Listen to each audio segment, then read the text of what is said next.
तारण तरण तत्व ज्ञान शिविर धर्म नगरी अमरवाड़ा। चतुर्थ दिवस। दादन मंडलाचार्य महाराज की जय। जिनवाणी मातेश्वरी की जय। तत्व ज्ञान संस्कार शिक्षण शिविर का चौथा दिवस। शिविर के इस चौथे दिवस में आज हम सठ कर्म जो होते हैं, सठ कर्म के विषय में अध्ययन करेंगे या सठ कर्म के विषय में चर्चा करेंगे। जैसा कि हम सभी जानते हैं, सठ कर्म मतलब होता है, सठ मतलब होता है 6, कर्म मतलब होता है कर्तव्य, 6 कर्तव्य। जैसा आप सभी हम सब जानते हैं, पाप करने से दुख मिलता है, ठीक है ना। जो पाप करते हैं उससे क्या होता है, दुख मिलता है, और पुण्य करने से क्या होता है, सुख की प्राप्ति होती है। पाप करने से दुख मिलता है और पुण्य करने से सुख की प्राप्ति होती है। मनुष्य जो है सांसारिक जीवन में पाप आदि के विषयों में इतना ज्यादा आसक्त हो गया है कि वह अपने जो पुण्य कर्तव्य होते हैं, मनुष्य अपने जो पुण्य कर्तव्य होते हैं उनको करना ही भूल जाता है कि हमारे पुण्य कर्तव्य क्या है, हमें कैसे करना है, क्या करना है, इस और उसमें ध्यान ही नहीं जाता है।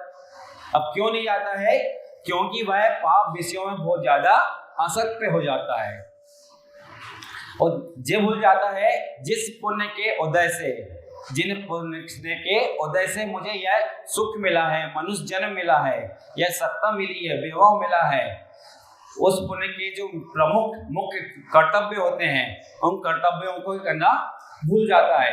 इसलिए आचार्यों ने हमें सठ कर्म बतलाए हैं, सठ कर्म का पालन करना बतलाए हैं कि सठ कर्म क्या होते हैं, कैसे होते हैं, उनका पालन कैसे करना चाहिए। तो यहाँ पर आज हम सभी सठ कर्म के विषय में थोड़ा सा अध्ययन करेंगे।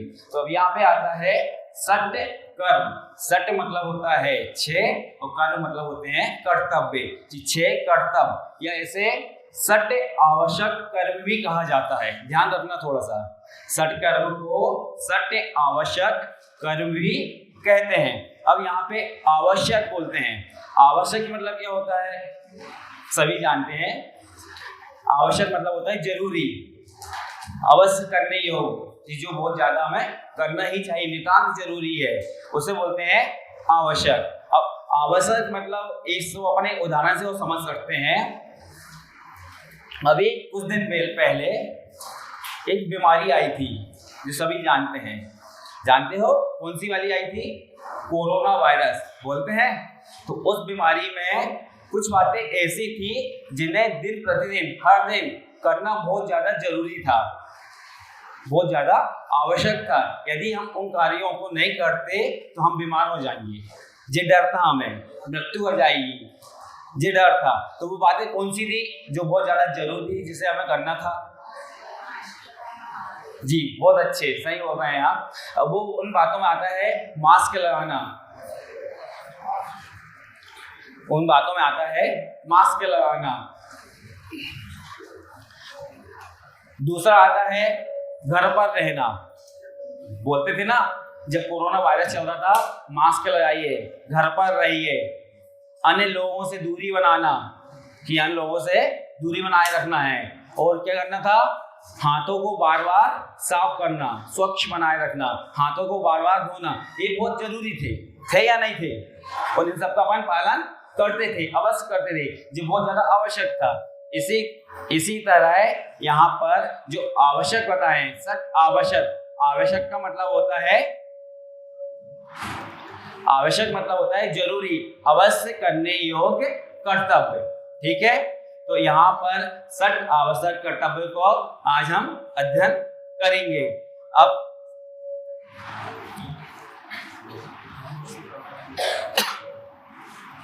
सठ आवश्यक कर्तव्य, अब यहाँ पर आचार्यों ने सठ आवश्यक कर्तव्य जो हैं उन्हें 2 प्रकार से बताया गया है। सठ आवश्यक, थोड़ा सा लिखते भी आना यहाँ पर, जिसको जो समझ में आए वैसे लिखना भी जरूरी है, वैसे पेपर में कब क्या आ जाए कोई भरोसा नहीं है।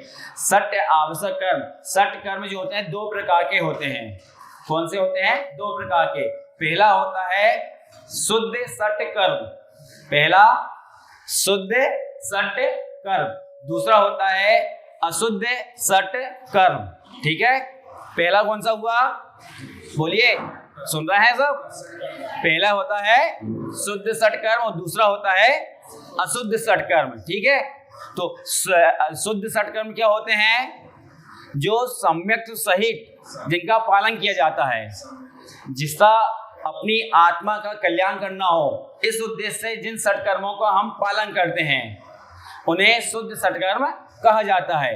और जो मिथ्यात्व सहित होते हैं, जो मिथ्यात्व से सहित होते हैं उनका पालन करते हैं, उसे अशुद्ध सत्कर्म कहते हैं। जिनकी यानी सत्कर्म पालने करने की इच्छा तो है, पर अंदर भावना क्या होती है?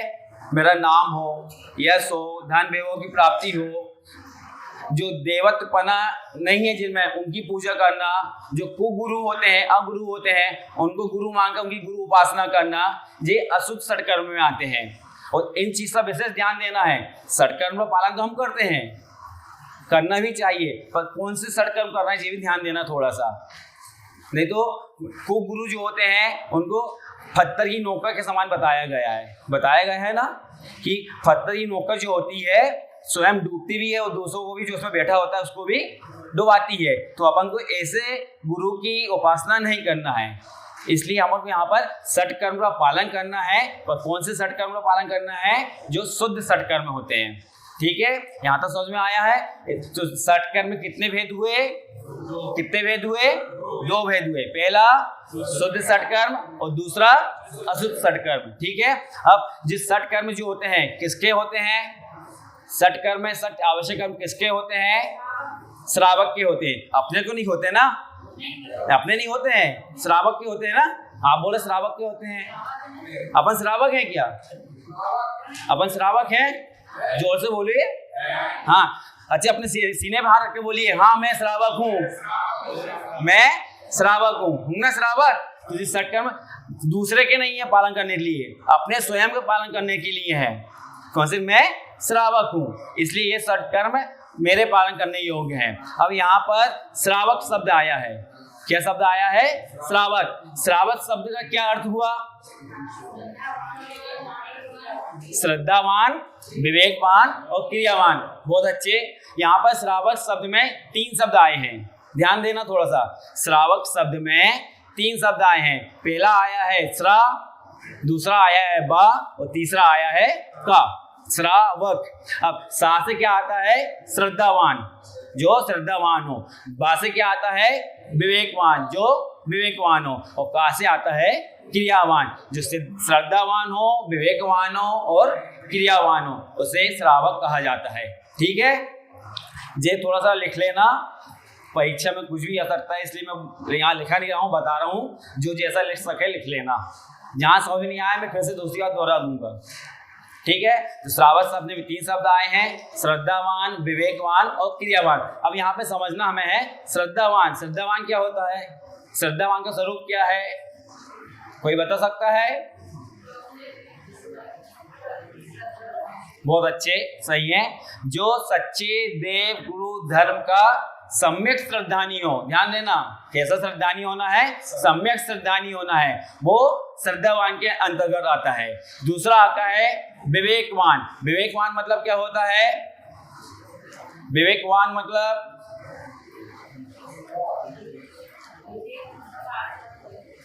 विवेक को आचरण करना सही है, पर उसकी सही परिभाषा क्या होगी? श्रद्धावान लिख लेना। सच्चे देव गुरु धर्म का सम्यक श्रद्धानी श्रद्धावान कहलाता है। हुआ? सच्चे देव गुरु धर्म का सम्यक श्रद्धानी श्रद्धावान होता है। हाँ, श्रद्धावान की परिभाषा, सच्चे देव गुरु धर्म का सम्यक श्रद्धानी होना। अब दूसरा आता है यहाँ पर विवेकवान। विवेकवान का क्या स्वरूप हुआ? हित अहित के पूर्वक, ध्यान देना, हित अहित के पूर्वक अपने आत्म कल्याण में हित अहित के विवेक पूर्वक अपने आत्म कल्याण में सावधान रहना। विवेकपूर्ण मतलब होता है, विवेकवान मतलब होता है हित अहित के विवेक पूर्वक अपने आत्म कल्याण करने में सावधान रहना विवेकवान होता है। ठीक है। तीसरा है क्रियावान। क्रियावान मतलब जो अन्याय अवक्ष अनीति का त्यागी हो, जो अन्याय अवक्ष अनीति का त्यागी हो, वो से क्रियावान कहा जाता है। यहाँ पर मैंने श्रावक शब्द की परिभाषा, श्रावक शब्द का स्वरूप समझाया है। समझ में आया है? सबने लिख लिए हैं? नहीं लिखे हो तो कोई भी पूछ सकता है, जो भी पूछना हो। क्रियावान जो अन्याय अवक्ष अनीति का त्यागी हो, उसे क्रियावान कहा जाता है। ठीक है। तो यहाँ पर जो षट आवश्यक की अपन बात कर रहे हैं, ये षट आवश्यक जो होते हैं श्रावक के होते हैं। श्रावक मतलब होता है मैं। जिस षट आवश्यक किसके पालन करने के लिए है? मेरे पालन करने के लिए है। तो यहाँ पर षट आवश्यक मतलब 6 काम बोल रहे हैं, 6 कर्तव्य बोल रहे हैं। अब आप बोलोगे 6 काम, दुनिया में हम इतने अच्छे फंसे हैं कि हमें हमारे काम से फुर्सत नहीं मिल रही है, 6 काम कैसे करेंगे? और एक नहीं 6 काम बता रहे हैं यहाँ पर। तो आप हमसे हमारे काम ही जितने उससे फुर्सत उनको मिल ही नहीं पा रही है, तो 6 काम कैसे करेंगे हम? तो भैया 6 काम करने के लिए कुछ नहीं है, मंदिर जाओ, मंदिर आने से ही षट कर्मों की पूर्ति होती है। ज़्यादा कुछ करने की जरूरत नहीं है आपको, पर मंदिर आना है, थोड़ा ध्यान रखना कैसे आना, क्या करना है, उसका ध्यान रखना थोड़ा सा। अब भी बताया हूँ श्रावक। श्रावक मतलब विवेकवान। विवेकवान मतलब हित अहित के विवेक पूर्वक अपने आत्म कल्याण की सावधान रहना, अपने आत्म कल्याण में। इसलिए मंदिर आने से ही षट कर्मों की पूर्ति होती है, पहला। दूसरा क्या होता है? मंदिर विधि से भी षट कर्मों की पूर्ति होती है। मंदिर विधि पढ़ते हैं नहीं पढ़ते? अपन पढ़ते हैं। और मंदिर विधि जो है तारण पंथ का प्राण कहा जाता है। मंदिर विधि को तारण पंथ का प्राण कहते हैं, और मंदिर विधि में ही षट कर्मों की पूरी पूर्ति हो जाती है। पर मंदिर विधि अपन पिछले साल भी पढ़े हैं। पिछले साल भी मंदिर शिविर में जो था, मंदिर विधि का पूरा सब्जेक्ट चला था अपना।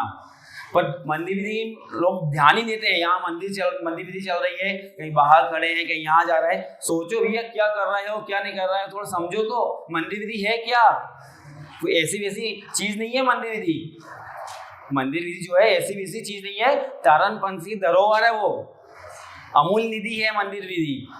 कम से कम कुछ नहीं तो मंदिर विधि जब चलती है, कम से कम सामने आकर चुपचाप बैठिए, आराधना लीजिए और सब वाचन कीजिए, सुनिए कम से कम। पर इस ओर तो अपना ध्यान जाता ही नहीं है। पता चल रहा है यहाँ मंदिर विधि चल रही है, पंडित जी मंदिर विधि कर रहे हैं, वहां पर सब अपने में मस्त हैं, अपनी वार्तालाप में मस्त हैं। कितना कर्म का बंध मानते हैं अपन। मंदिर तो आते हैं, पर मंदिर में भी बैठकर कर्म मानते हैं, कर्म बंध छुटाने के लिए नहीं आते अपन। थोड़ा सा विचार करना है इन सब चीजों को। तो मंदिर विधि के द्वारा ही षट कर्मों की पूर्ति होती है। कैसे होती है? अब सबसे पहले मंदिर में तत्व मंगल पढ़ा जाता है, पढ़ते हैं नहीं तत्व मंगल? अब तत्व मंगल में ही सच्चे देव की गुणों की पूजा आराधना करते हैं। सच्चे जो देव होते हैं उनके गुणों की आराधना करना ही तत्व मंगल से चालू हो जाता है। तो इसलिए षट कर्मों को ऐसे ज्यादा आप मुंह समझिए, 6 काम है हम कैसे पूर्ण करेंगे। मंदिर विधि से षट कर्मों की पूर्ति होती है, मंदिर आने ही षट कर्मों की वैसी पूर्ति हो जाती है। ठीक है, यहाँ तक सभी समझ में आया है। अब अपन अपने विषय में आते हैं।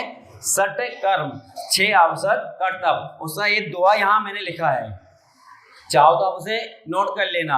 इसलिए नोट कर लेना, हो सकता है पंक्ति पूर्ण करने में वो आ जाए, खाली स्थान में कोई शब्द आ जाए, दूसरा शब्द पूर्ण, इसलिए उसको लिख लेना। और यहाँ से बोल दे रहा हूँ, समझ में नहीं आ रहा है तो लिख सकते हैं आप। तो यहाँ पे लिखा है देव पूजा गुरु उपास्ति। देव पूजा गुरु उपास्ति स्वाध्याय संयमस तपः।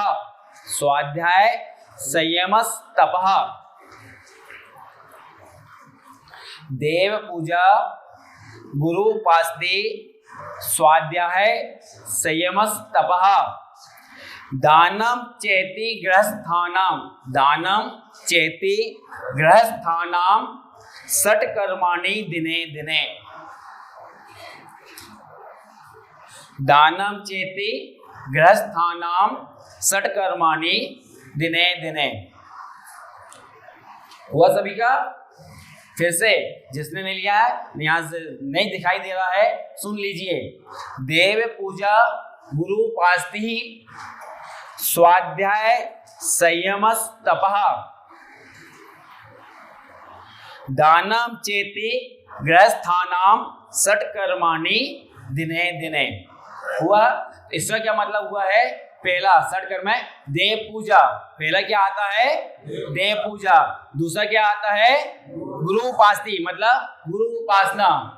तीसरा आता है स्वाध्याय, स्वाध्याय मतलब शास्त्र स्वाध्याय। चौथा दिया है संयमस, चौथा क्या है? संयम। और पांचवा दिया है तपः, मतलब तप। और छठवा दिया है दानम, मतलब दान। तो गुरु पूजा, देव पूजा, गुरु उपासना, शास्त्र स्वाध्याय, संयम, तप और दान, ये 6 षटकर्म हैं। षटकर्माणि दिने दिने, गृहस्थाना मतलब गृहस्थ शावक को ये षटकर्म प्रतिदिन नियम से करना ही चाहिए। ठीक है, समझ में आया? सभी ने षटकर्म मतलब 6 कर्मों को लिख लिया है। वैसे भी यहाँ पे मैंने ऊपर भी उसको लिख दिया है। अब अपन चलते हैं अपने विषय पर। षटकर्म का पहला देव पूजा। अब देव पूजा क्या है? अब देवों की पूजा कैसे करते हैं अपन यहाँ पर मंदिर में आकर?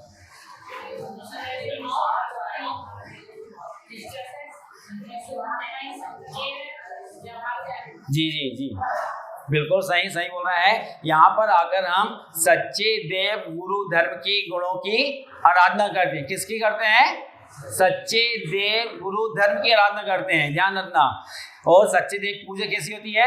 माला रोहन जी गाथा में 11वें नंबर की गाथा है। माला रोहन की 11वें नंबर की गाथा है, जिसमें दिया है देवम गुणम शास्त्र गुणानी नित्यम, देवम गुणम शास्त्र गुणानी नित्यम, सिद्धम गुणम 16 कार्य नित्यम, धर्मम गुणम दर्शनम ज्ञान चरणम, मालाए गुप्तम गुण स्वरूपम। ये वाली गाथा दी है। इसमें 75 गुण बताए गए हैं। कितने गुण बताए गए हैं? 75। इन 75 गुणों के द्वारा भी हम देव पूजा की आराधना करते हैं, कर सकते हैं और करते ही हैं। ठीक है, और इसी प्रकार सच्चे देव में वो क्या बोलता जाता है? अपन ने मंदिर विधि पढ़ते हैं मंदिर विधि, उसमें भी बताया जाता है क्या? एक दुआ है, मेरे ख्याल सभी को याद होगा। याद है तो एक बार दोहरा लीजिए। क्या बोलते हैं? साचो देव सोए जामे दोष को ना। तो यहाँ पे बताया गया है सच्चा देव कौन है? सीधा सीधा सिंपल है। वहां पर सच्चा देव कौन है? जिसमें कोई दोष नहीं होता है, निर्दोष होते हैं, जिसमें दोष का लेस मात्र भी नहीं है, वही सच्चा देव है। तो यहाँ इस प्रकार से हम पहले देव पूजा जो होती है उसकी आराधना करते हैं। अब व्यवहार से सच्चे देव कौन है? अपने सभी को पता है। व्यवहार से सच्चे देव कौन है? यहाँ बताइए, व्यवहार से सच्चे देव कौन है? नहीं मालूम? व्यवहार से सच्चे देव अरिहंत सिद्ध परमेष्टि। ध्यान रखना, चाहो तो लिख भी लेना। व्यवहार से सच्चे देव कौन है?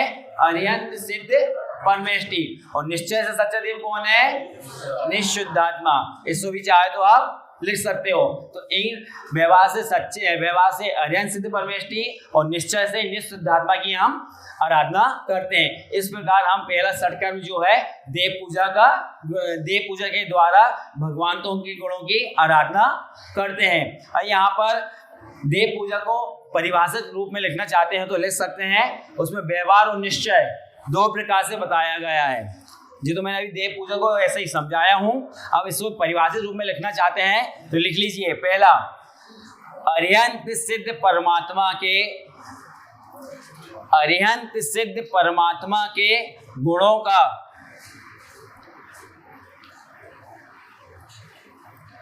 अरिहंत सिद्ध परमात्मा के गुणों का और अपने आत्म स्वरूप का,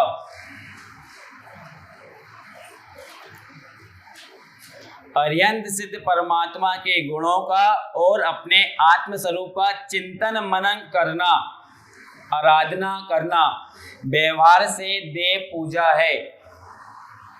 व्यवहार से देव पूजा क्या है? अर्यंत सिद्ध परमात्मा के गुणों का और अपने आत्म स्वरूप का चिंतन मनन आराधना करना व्यवहार से देव पूजा है। दूसरा, अपने आत्म स्वरूप का निश्चय से देव पूजा क्या है वो लिखना है आपको।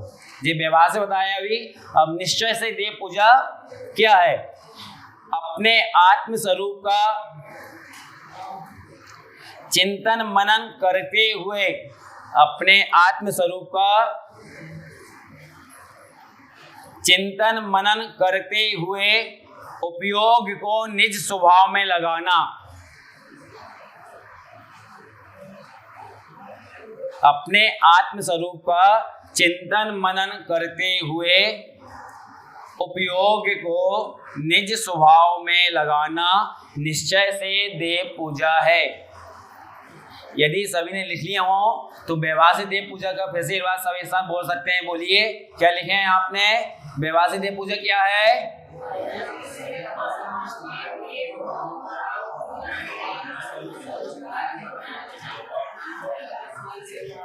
बहुत अच्छे। और दूसरा, निश्चय से देव पूजा क्या है?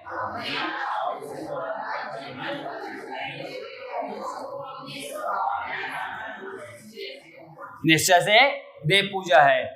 ठीक है। अब दूसरा आता है षटकर्म में पहला हुआ अपना देव पूजा। देव पूजा के बाद क्या आती है? देव पूजा के बाद में गुरु उपासना। अब गुरु उपासना क्या होती है, कैसे की जाती है? तो क्या होता है? वीतरागी निर्गन दिगंबर साधु की गुणों की आराधना करना। किसके गुणों की आराधना करना है? वीतरागी निर्गन दिगंबर साधु के गुणों की आराधना करना ही देव पूजा होती है। ठीक है। इनके गुणों का अपन को आराधना करना, इनके गुणों के चिंतन मनन करना ही देव पूजा है। अब व्यवहार से देव पूजा क्या है वो लिख लीजिए थोड़ा सा। व्यवहार से गुरु उपासना लिखना है। वीतरागी सद्गुरुओं के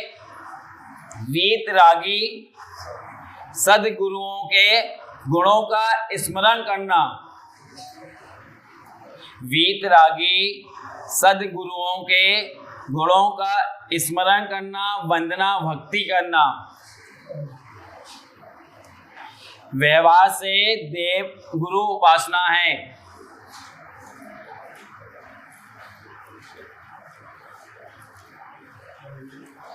वीतरागी सद्गुरुओं के गुणों का स्मरण, वंदना और भक्ति करना व्यवहार से गुरु उपासना है। निश्चय से गुरु उपासना क्या है? फिर से, वीतरागी सद्गुरुओं के गुणों का स्मरण, वंदना और भक्ति करना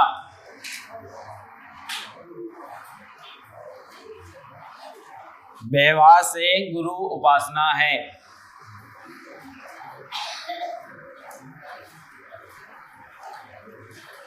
निश्चय से गुरु उपासना लिख लीजिए। निज अंतरात्मा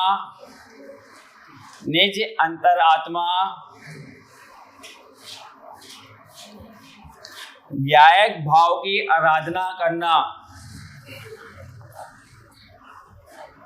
निज अंतरात्मा ज्ञायक भाव की आराधना करना निश्चय से देव गुरु उपासना है।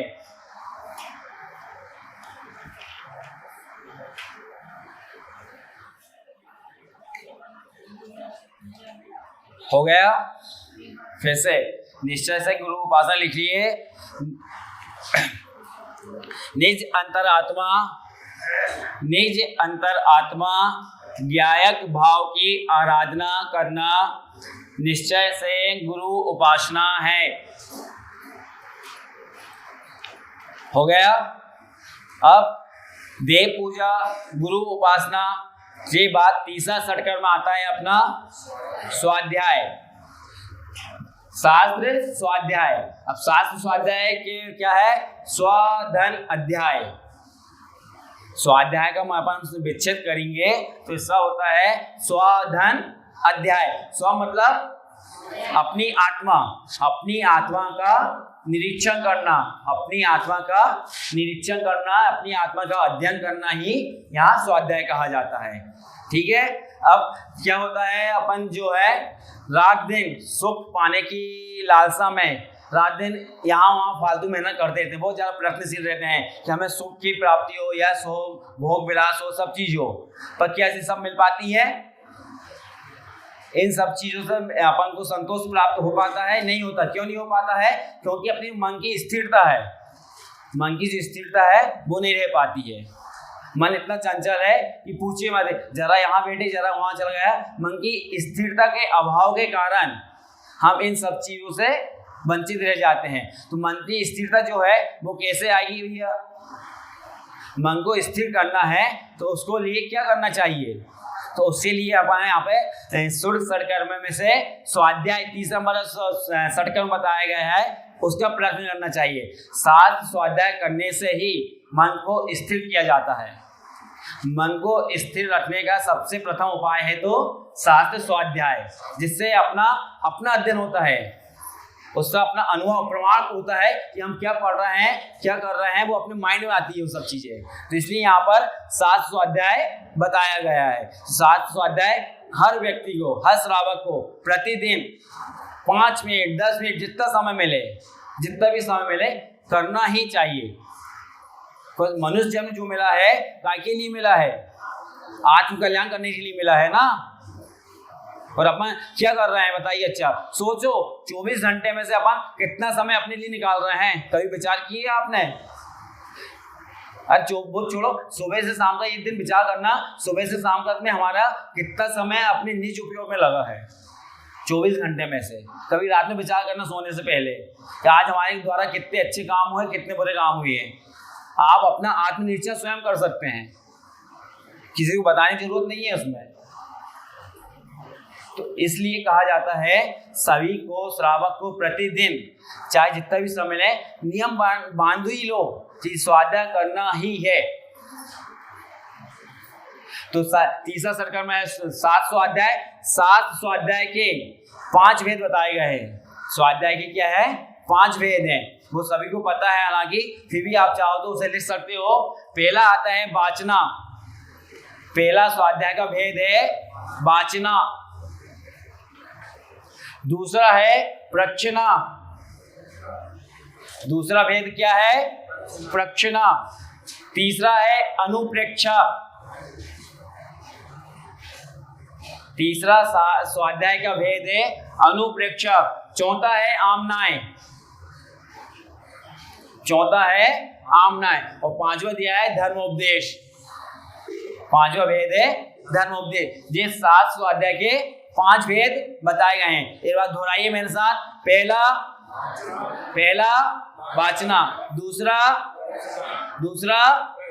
तीसरा, चौथा क्या है? आमनाय। और 5वां धर्मोपदेश। ठीक है। अब वाचना, प्रेक्षा, अनुप्रेक्षा क्या होते हैं? एक एक शब्द में बताऊंगा, ज्यादा लंबा नहीं खींचूंगा। वाचना के आगे डैश करके आप लिख सकते हो ज्यादा ही। तो पहला स्वाध्याय का पहला भेद है वाचना। वाचना मतलब होता है पढ़ना, सीधा सीधा सिंपल है। वाचना मतलब होता है पढ़ना। तो वहां पर बाजू में आप डैश ले सकते हो, पढ़ना। जरूरी है लिख लेना, हो सकता है सही जोड़ी में आ जाए, कोई भेद कुछ भी आ जाए, कुछ भी हो सकता है। खाली स्थान में सही विकल्प में कुछ भी आ सकता है। तो वाचना का मतलब हुआ है पढ़ना। दूसरा आया है प्रक्षणा। दूसरा भेद क्या है? प्रक्षणा। सीधा सिंपल दिया है। प्रक्षणा मतलब होता है पूछना। अपनी संशय, अपने में जो संशय है उसको दूर करने के लिए ज्ञानी महापुरुषों से अपन पूछ सकते हैं। वो भी ये 7 स्वाध्याय का श्रेणी में ही आता है। ठीक है। संशय को दूर करना हो, जिज्ञासा बढ़ाना हो, इसके लिए पूछना। प्रश्न मतलब होता है पूछना। तीसरा आता है अनुप्रेक्षा। तीसरा भेद है अनुप्रेक्षा। अनुप्रेक्षा मतलब होता है बार बार चिंतन करना। जो अपन ने जितना जाने हैं, जाने हुए पदार्थों को, तो उसका मतलब होता है बार बार चिंतन करना। तो अनुप्रेक्षा मतलब होता है बार बार चिंतन, जो सुने हैं, समझे हैं, अपने साथ स्वाध्याय में पढ़े हैं, जो भी करे हैं उसका बार बार मन में चिंतन करना, यह भी शास्त्र स्वाध्याय की श्रेणी के अंतर्गत आता है। चौथा दिया है आमनाय। आमनाय मतलब होता है, आमनाय मतलब रटना, जो अपने जितना पढ़े हैं सीखे हैं उसका रटना। उसका कैसे रटना? निर्दोष उच्चारण करना, मतलब शुद्ध पढ़ना, जो अपन जो भी सीखे याद है अपन को उसका निर्दोष उच्चारण करना, रटना। और पांचवा है धर्मोपदेश, मतलब धर्म का उपदेश देना।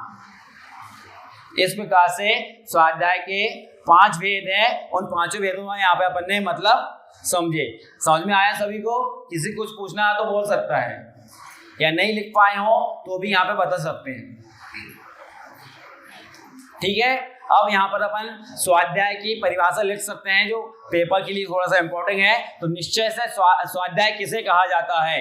लिखिए, निश्चय से स्वाध्याय आत्म कल्याण के लक्ष्य से, आत्म कल्याण के लक्ष्य से जिनवाणी का अध्ययन, चिंतन, मनन करना। आत्म कल्याण के लक्ष्य से जिनवाणी का अध्ययन, चिंतन, मनन करना व्यवहार से स्वाध्याय है।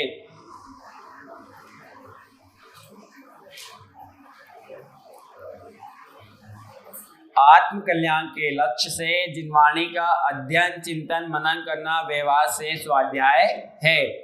निश्चय से आत्मनिरीक्षण करना, आत्मनिरीक्षण करना, परिणामों की संभाल रखना,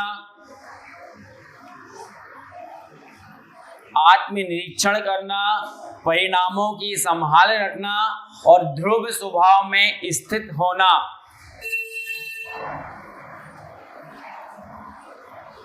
आत्मनिरीक्षण करना, परिणामों की संभाल रखना और ध्रुव स्वभाव में स्थित होना निश्चय से स्वाध्याय है।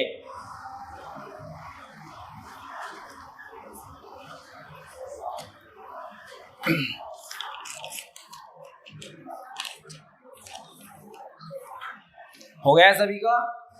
अब चौथा अपना यहाँ पे आता है संयम, ध्रुव स्वभाव में स्थित होना।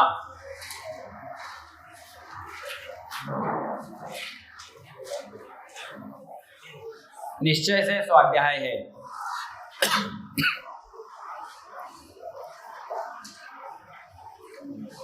हो गया? आत्मनिरीक्षण करना, अपने परिणामों की संभाल रखना, ध्रुव स्वभाव में स्थित होना निश्चय से स्वाध्याय है। चौथा आता है यहाँ पर आवश्यक सर्कल में संयम। चौथा सर्कल कौन सा है? संयम। संयम शब्द का अर्थ क्या है?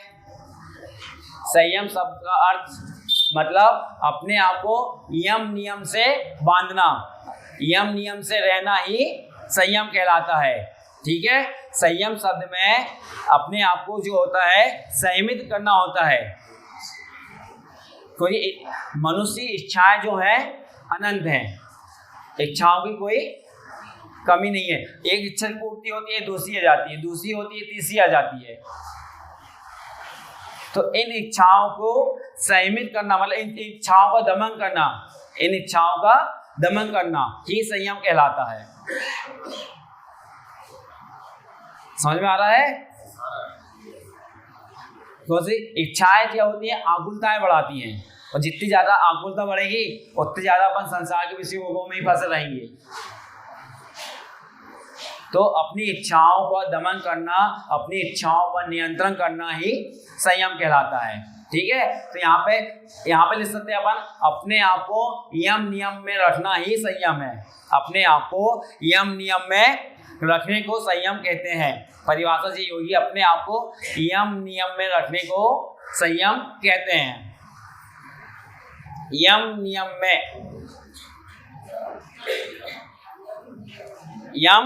यम नियम अपने आप को यम नियम में रखने को संयम कहते हैं। अब यहाँ पे संयम के दो भेद बताए गए हैं। संयम के कितने भेद होते हैं? दो। यहाँ पे लिखा है इंद्रिय संयम और प्राणी संयम। ध्यान देना, संयम के कितने भेद हैं?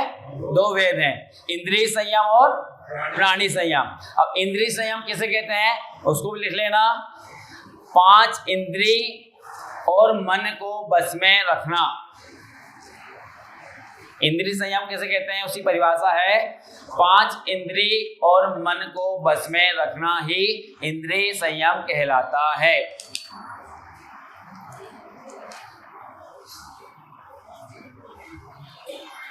पांच इंद्रिय और मन को बस में रखना ही इंद्रिय संयम है।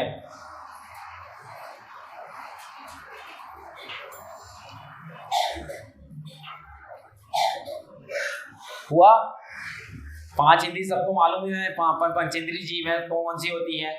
तो 5 इंद्रिय और मन को बस में रखना इंद्रिय संयम है। दूसरा है प्राणी संयम। प्राणी संयम किसे कहते हैं?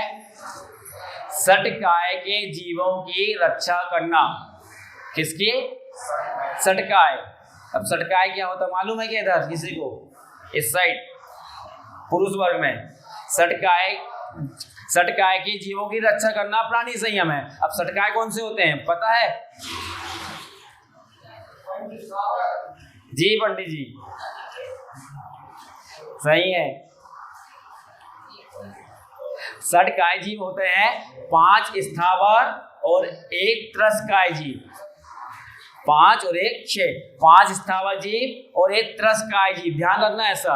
षटकाय का मतलब क्या होता है ये भी ध्यान रख लेना। 5 स्थावर और 1 त्रस्काय जीवों की रक्षा करना प्राणी संयम है।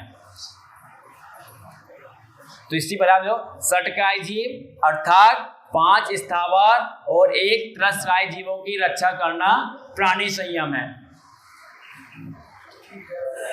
अब 5 स्थावर क्या होते हैं सबको पता ही है।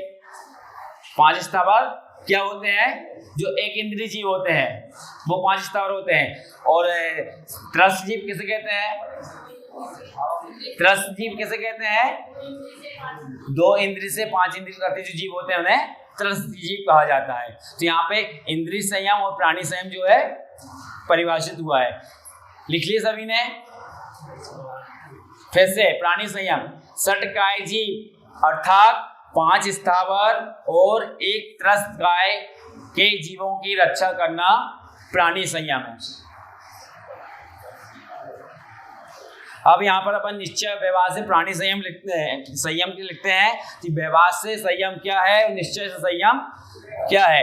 लिखिए संयम में 5 इंद्रिय और मन को बस में करना। 5 इंद्रिय और मन को बस में करना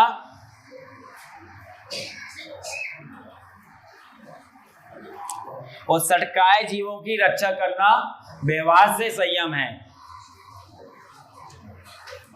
5 इंद्रिय और मन को बस में करना और षटकाय जीवों की रक्षा करना व्यवहार से संयम है।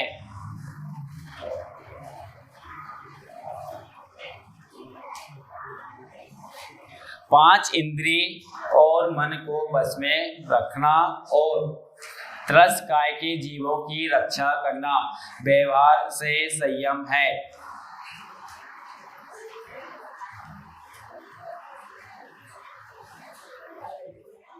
हुआ?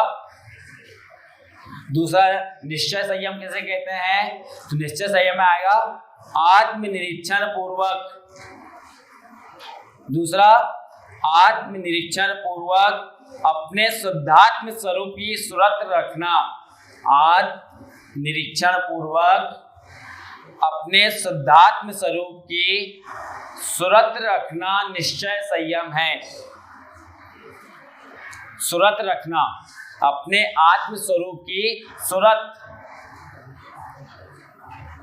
रखना निश्चय से संयम है।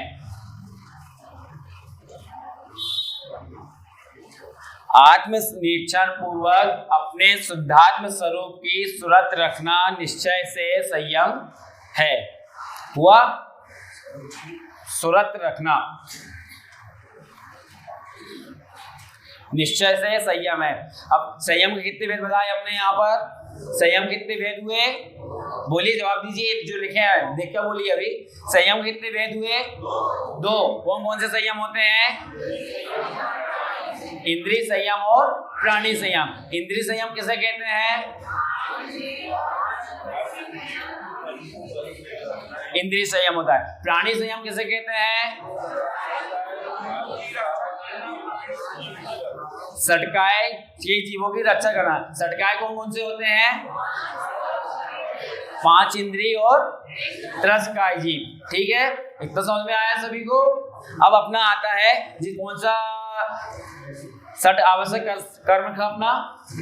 14। कौन सा था? 14। अब 5वां आता है अपना तप।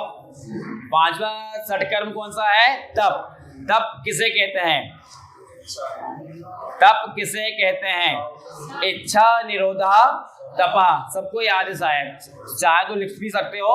इच्छा निरोधा तपा।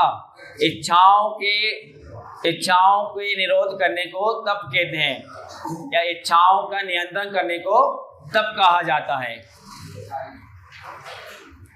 ठीक है, इच्छा निरोधा तपा यानी इच्छाओं को रोकना, इच्छाओं को नियंत्रण करना, इच्छाओं का दमन करना ही तप है।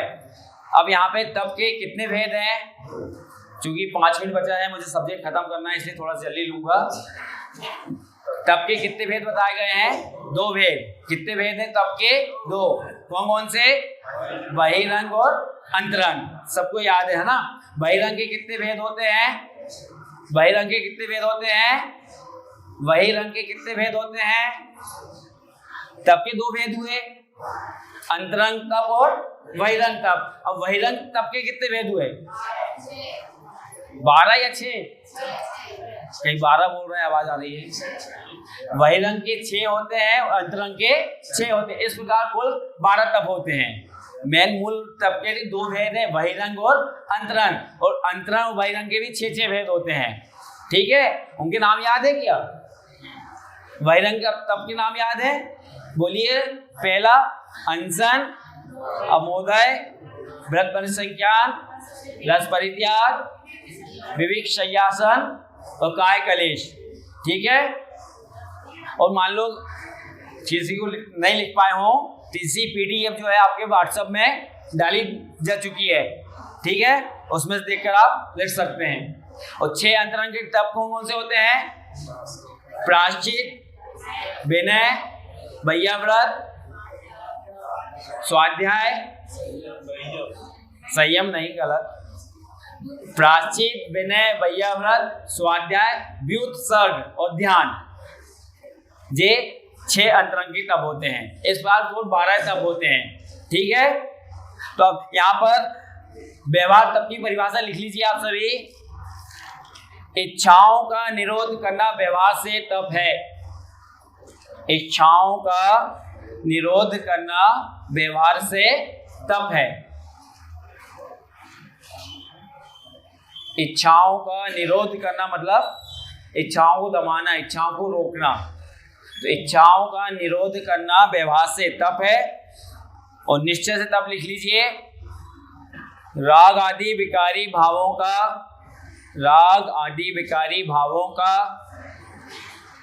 त्याग, राग आदि विकारी भावों का त्याग करके आत्म स्वरूप में लीन रहना।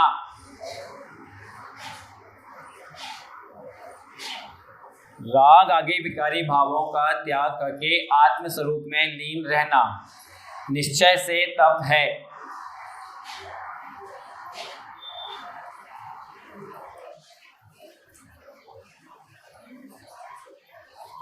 राग आगे विकारी भावों का त्याग करके आत्म स्वरूप में लीन रहना निश्चय से तप है।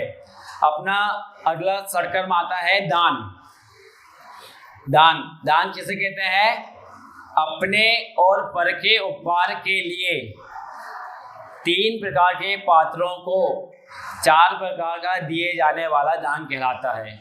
कितने? 3 प्रकार के पात्रों को दान देना है, पर किसको देना है ये भी थोड़ा सा विवेक होना। कौन सी श्रावक है, श्रावक कैसे होता है? विवेकवान होता है, अपन ने अभी पढ़े हैं। तो 3 प्रकार के पात्रों को 4 प्रकार का दान देना दान कहलाता है।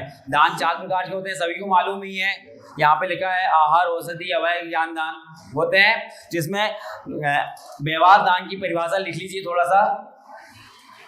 अपने और पर के उपकार के लिए, अपने और पर के उपकार के लिए 3 प्रकार के पात्रों को, अपने और पर के उपकार के लिए 3 प्रकार के पात्रों को 4 प्रकार का दान देना व्यवहार से दान है। अपने और पर के उपकार के लिए 3 प्रकार के पात्रों को 4 प्रकार का दान देना व्यवहार से दान है। और निश्चय से दान क्या है?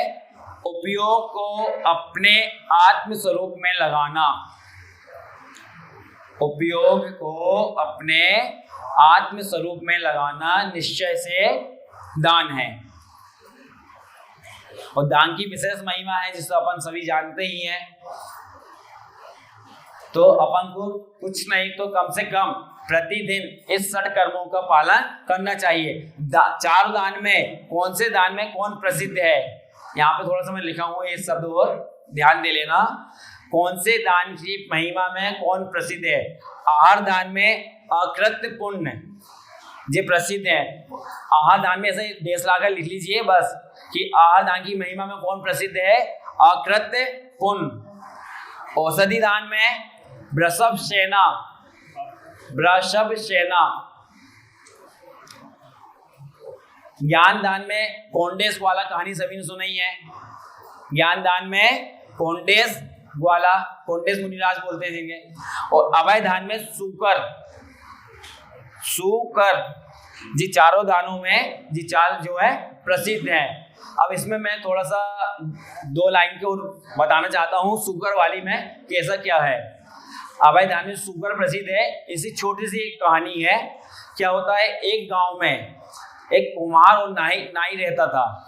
एक गांव में एक कुम्हार और नाई रहता था। दोनों ने धर्मशाला बनवाई, कुम्हार ने और नाई ने धर्मशाला बनाई। तो एक दिन क्या हुआ, कुम्हार ने मुनिराज को लाकर उस धर्मशाला में ठहराया।